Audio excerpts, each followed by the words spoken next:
بسم اللہ الرحمن الرحیم۔ بسم اللہ الرحمن الرحیم۔ عزیز طلبہ، سبق نمبر 18 اور اس سبق میں ہم بات کرتے ہیں کھال کی دباغت کے مسائل۔ اس پر یہ ہم یہاں پہ کیوں ذکر کر رہے ہیں کتاب و طہارات میں کھال کی دباغت؟ تو اس کا تعلق کتاب و طہارات میں اور خاص طور پر باب الماء الذی یجوز بہ الوضوء وما لا یجوز کے ساتھ یہ ہے کہ چونکہ پرانے زمانے کے اندر جانوروں کی کھال کے اندر سے جو رطوبت وغیرہ ہے اس کو خشک کر کے اس کو سورج کے ذریعے سے یا اس کو نمک وغیرہ لگا کر خشک کر کے اس کے مشکیزے بنائے جاتے تھے اور مشکیزے بنا کر اس میں پانی ڈالا جاتا تھا۔ تو کیا وہ پانی پاک ہے اس دباغت دی ہوئی کھال کی وجہ سے؟ دباغت کہتے ہیں کھال کو نمک لگا کر یا ویسے ہی دھوپ کے اندر رکھ کر اس کے اندر سے رطوبت اور تری کو خشک کر دینا۔ تو کیا اس سے جب کھال کو اندر یہ پروسیس کیا جائے تو کھال پاک ہو جائے گی؟ تو یہ مسائل آج ہم دیکھتے ہیں۔ پھر کھال حلال جانوروں کی یا حرام جانوروں کی، یا حلال جانور ہیں لیکن ذبح نہیں کیے گئے شرعی طریقے سے، پھر ان کی کھال کا کیا حکم ہے؟ یا ذبح کیے گئے پھر ان کی کھال کا کیا حکم ہے؟ یعنی اس میں اگر آپ اس کو زرہ بناتے ہیں تو زرہ کے اندر نماز پڑھ سکتے ہیں یا نہیں پڑھ سکتے پہن کر؟ یا یہ کہ مشکیزہ بنایا ہو تو مشکیزے کے اندر جو پانی آپ نے ڈالا ہے تو اس پانی کے ذریعے سے آپ طہارت حاصل کر سکتے ہیں یا نہیں کر سکتے؟ تو اس لیے اس پانی کی بحث میں دباغت کے مسائل کو ذکر کیا گیا۔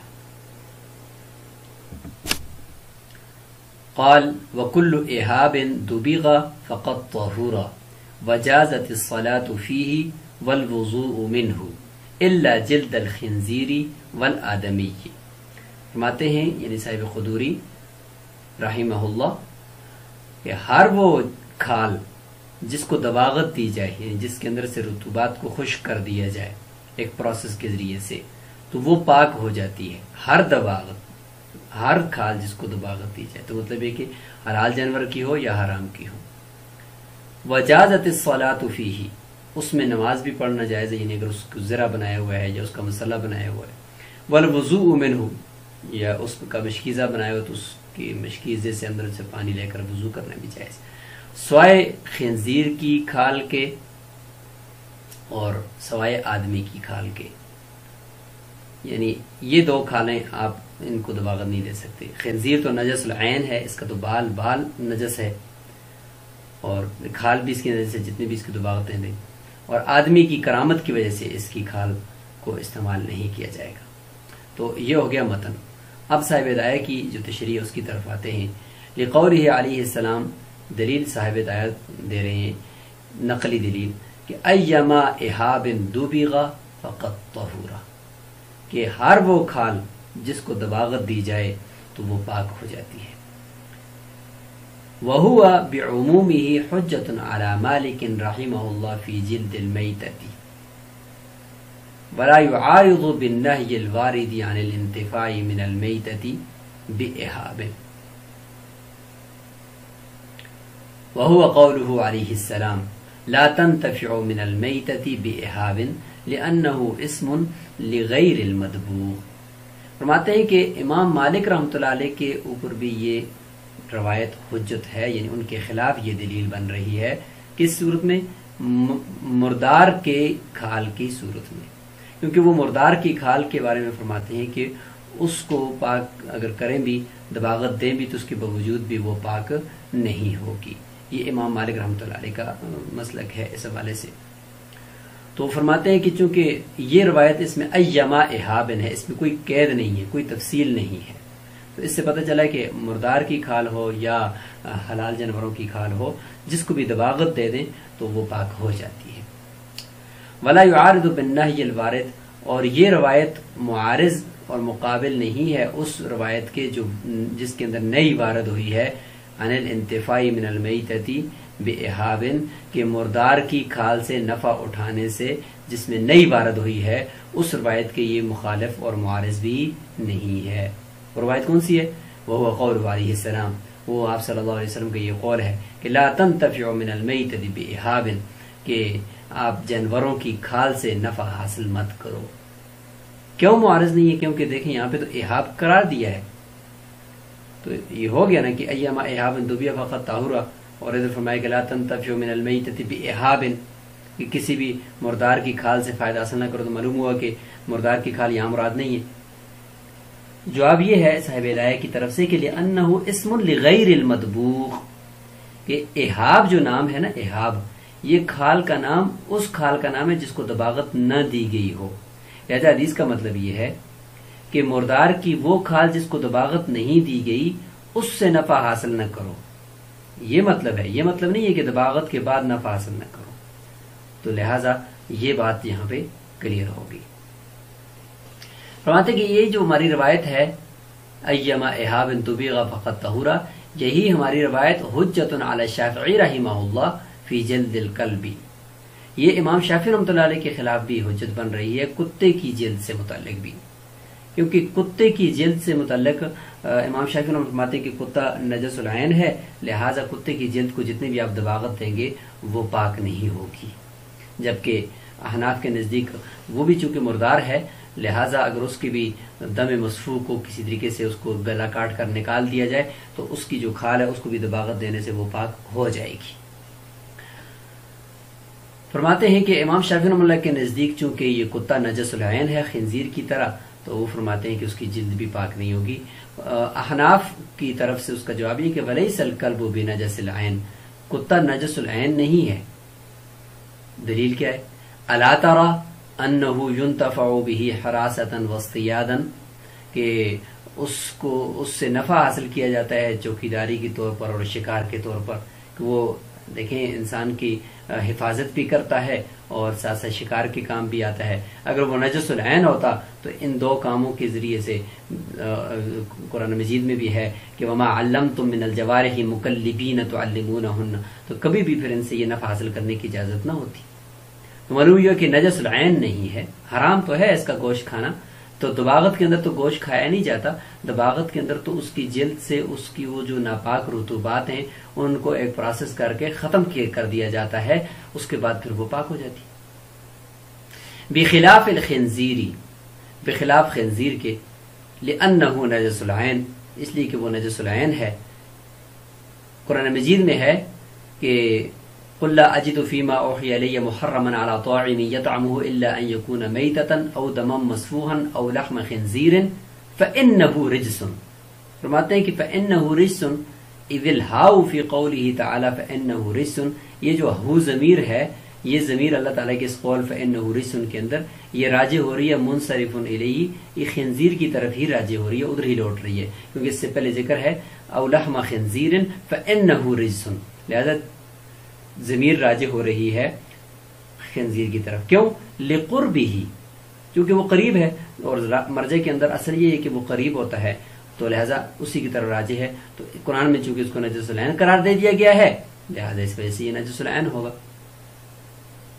وحرمۃ الانتفاع باجزاء الآدمی، انسان کے جو اجزاء ہیں اس سے نفع حاصل کرنے کی حرمت کیوں ہے؟ لکرامتہ، وہ اس کی کرامت کی وجہ سے اس کو قرار دیا گیا ہے کہ اس کی جلد سے فائدہ حاصل نہیں کیا. فخرجا عما رویناہ، لہذا یہ دونوں یعنی آدمی اور خنزیر یہ دونوں نکل گئے ہیں اس روایت سے جو ہم نے روایت کی ہے، وہ یہ روایت ہے ایما احاب طبغ فقط طہورا. ثم ما يمنع النتن والفساد فهو دماغ.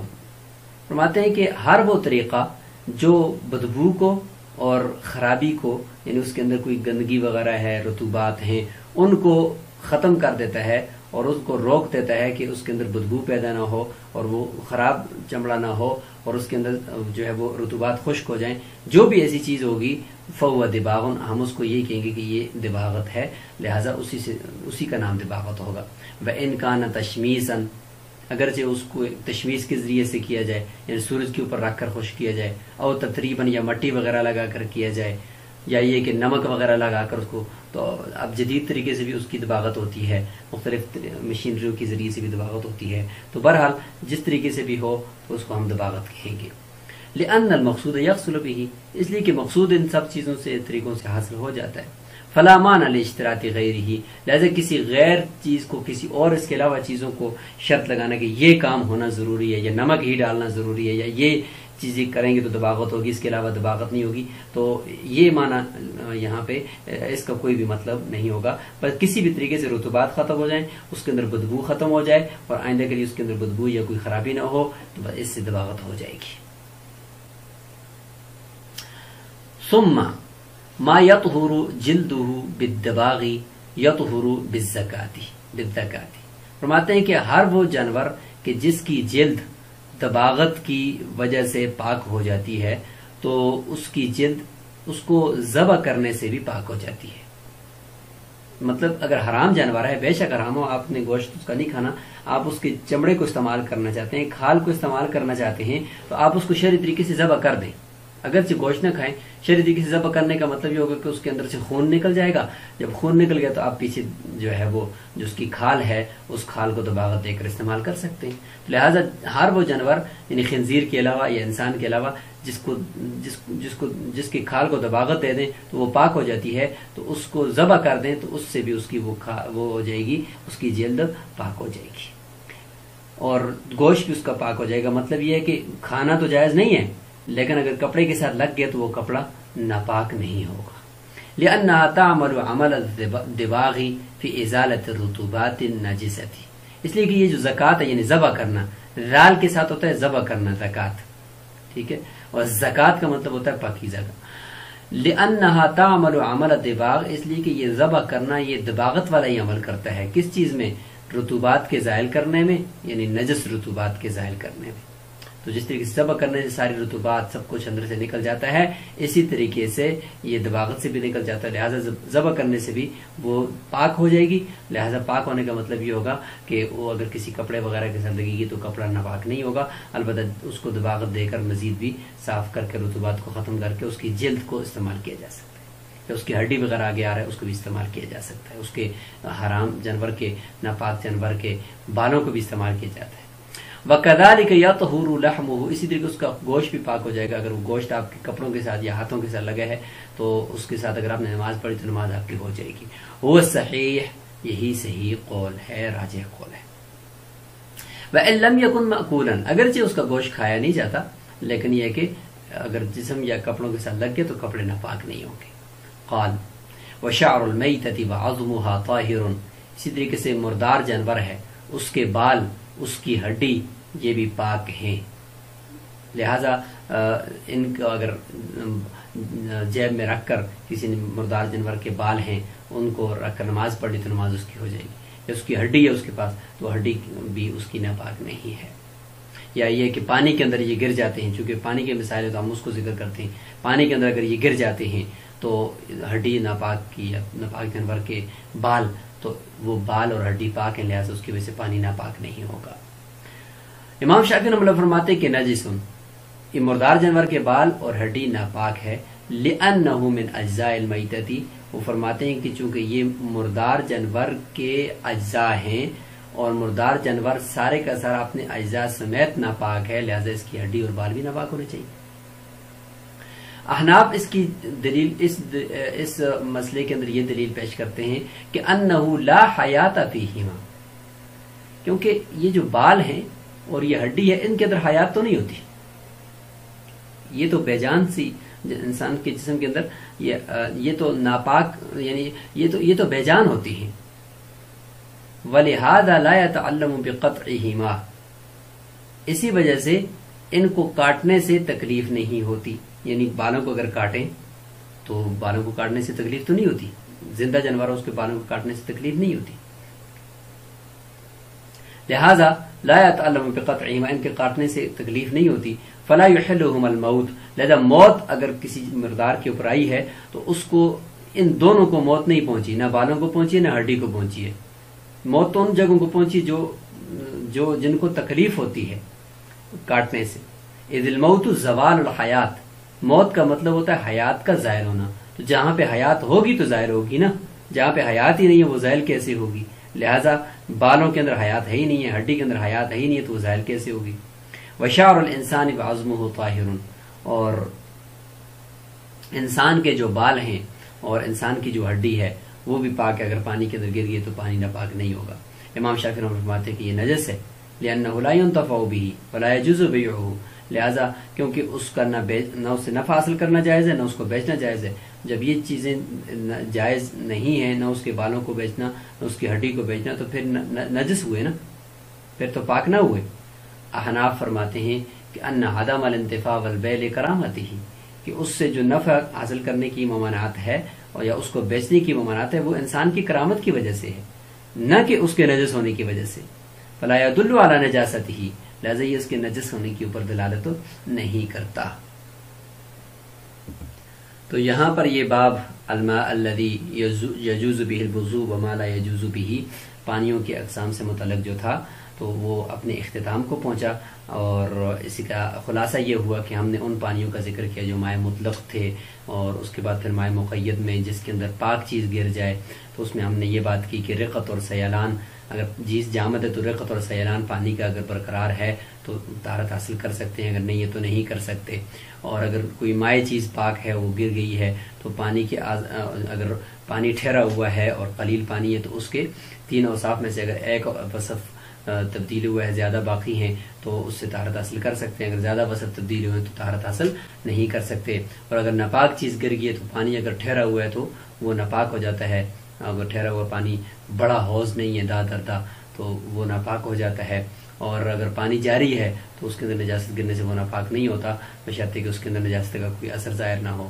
اسی ضمن میں پھر ہم نے کنویں کے جو کچھ مسائل کا بھی ذکر کیا، تو یہ آخر میں ہم نے پھر مائع مستعمل کا ذکر ہم نے کیا کہ مائع مستعمل کا حکم کیا ہے، کب وہ مستعمل بنتا ہے اور کس سبب سے بنتا ہے، اور آخر میں یہ دباغت کا ذکر بھی کر دیا۔ السلام علیکم ورحمۃ اللہ وبرکاتہ۔